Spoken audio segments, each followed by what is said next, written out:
What is up, Pitt fans? Thank you so much for tuning in to Inside the Panthers on YouTube. My name is Stephen Thompson, coming at you with another Inside Pitt postgame report, our final of the 2023 football season. Pitt has just fallen in a pretty uninspiring fashion, if not, pretty familiar fashion, 29-13 on the road at Duke. They clinch into 3-9 record for the 2023 season. That is the worst for this program since 1998 and the worst of the Pat Narduzzi era. As I've said, a couple times this season, there's not a whole lot to analyze from a loss like this, and from the actual game specifically. I've seen this movie before. It was a bad loss at the end of a bad season, and the same culprits were responsible by making the same bad mistakes for the most part. I mean, it was penalties. It was an inconsistent run game.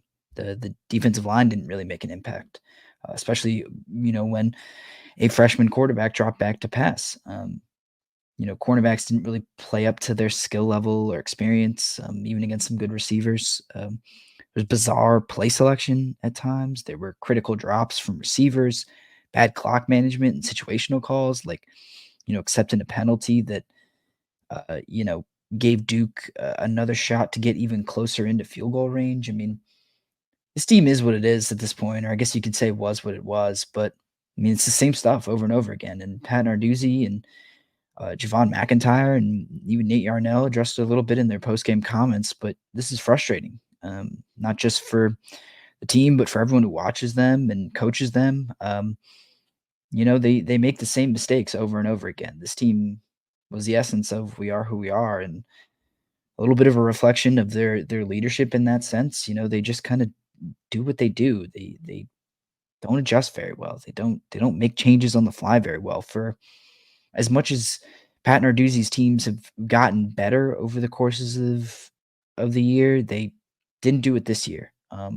They're still pretty stubborn, and they're still just kind of doing what they do and riding things out really until the wheels fall completely off. And I don't know if they've fallen completely off this year, but I mean, worst record for the program since 1998 and the worst of Narduzzi era. That's about as close as you get to things kind of completely falling off the wagon.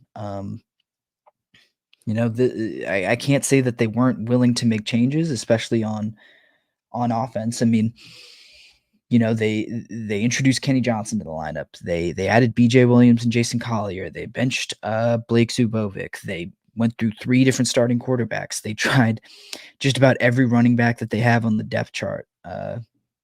You know, it was kind of out of necessity, but they used tons of different tight ends. They tried a lot of different things. I'll give them that. But at the end of the day, they didn't work, and it didn't create any different results. It was the same stuff over and over again that has ailed them all season, ailed them again today against Duke, and it's on the players, but it's more on the coaches. I mean, look, when players make the same mistakes over and over again, there's really only one guilty party that you can point to, and it's the one leading the charge. It's the one who controls everything within the program. It's the staff as a whole, but it's also the head coach. And uh, don't think he's run from responsibility for the most part this year, but um, you know, he's the one who's got to take most of the blame when stuff like this happens. When the same results keep coming up, the more and more the older and older the season gets, and as you march on and finish a season in the same way that you started it, really. So it's frustrating, and I mean, it made the back half of the season a little bland. And despite some if not for some quarterback changes, which did, I felt like the Yarnell change kind of sparked him a little bit, gave him a little bit of life, especially offensively. But um, when it is the same stuff over and over again, you feel a little defeated and feel like you're spinning your tires. And we've asked Pat Narduzzi a lot about, you know, the uh, the mood in the locker room, and just how guys have stayed up and how they've stayed engaged despite not just poor results, but consistently poor results and results that are poor in the same way.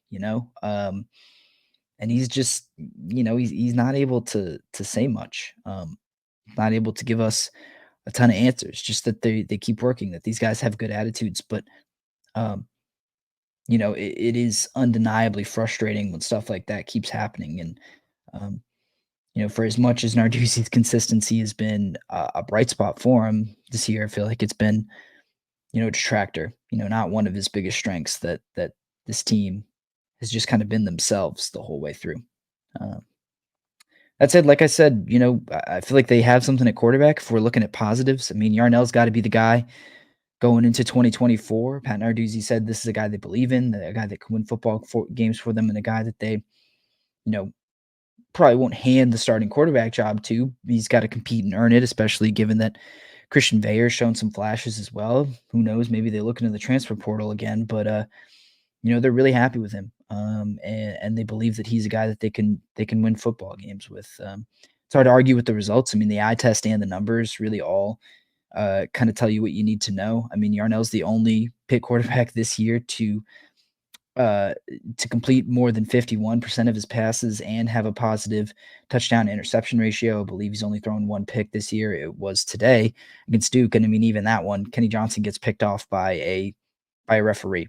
Not a whole lot he can do there. Hard to put that one on Yarnell. I mean, he took responsibility for it, saying that he shouldn't have put that ball out there anyway. But his receiver really never had a chance to even make a play on the ball. But he's also thrown 5 touchdown passes this year. Excuse me, or no, excuse me, four. Yes, 4-1, 4 touchdowns to 1 interception. That's right. But the numbers tell you one thing. I mean, he's also completing 59% of his passes as well. He's been efficient.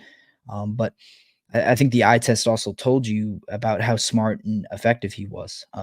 He made throws to all 3 levels. He used his legs, and then I thought made the right decisions in just about every situation. Whether it was to throw it away or to tuck and run or take a risk and try and take a shot deep. And those good decisions both kept Pitt on schedule and kept them out of bad situations, especially with turnovers and stuff like that.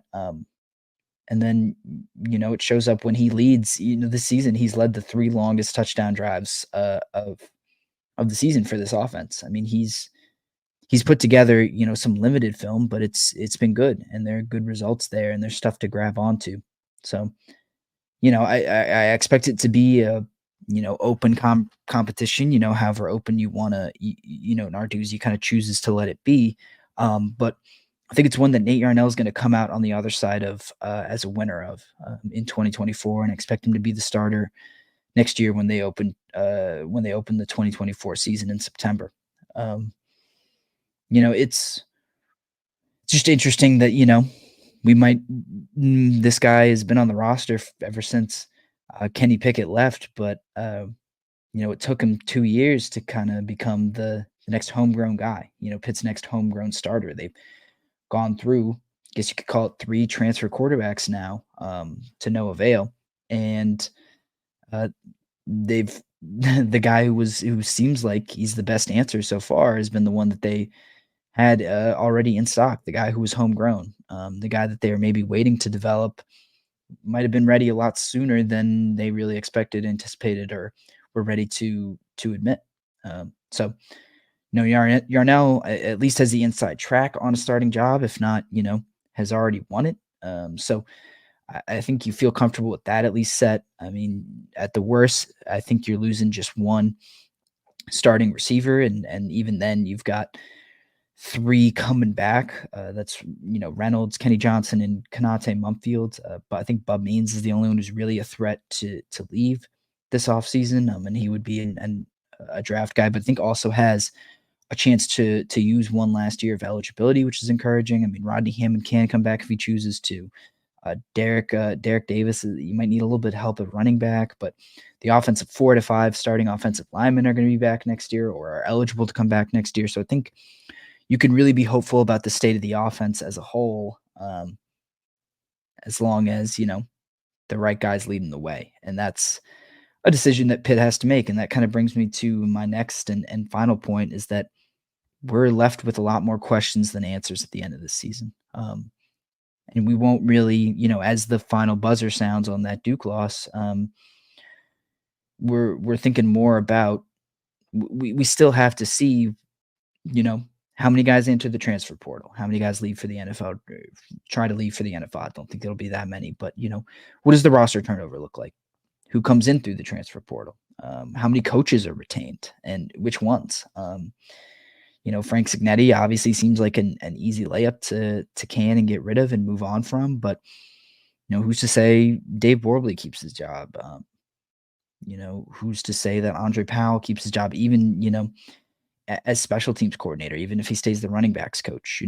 Who knows? Taekwon Underwood and Tim Salem, you have to imagine everyone at this point is kind of getting reevaluated. I feel like the defensive coaches, a lot of those guys are safe. But who knows? I mean, after 3-9, you have to really look inward and look at the mirror and see what's working and what's not. And then again, like how much of that to that extent, like how much attrition is actually harmful? Like you have a 3-9 team, a team that didn't really stack up very well to the FBS competition that you faced, and you got to think about, okay, well, who is it one or is the fact that a bunch of players might leave, is that necessarily a bad thing? Maybe a fresh start is better for a team in this situation, but who knows? I mean, and until you have it settled uh, on what changes are made, until the dust kind of settles in that sense, we really don't know what specific improvements need to be made on the field, and how this team is going to be better or worse or just different in 2024. So, like I said, usually I feel like at the end of the season you have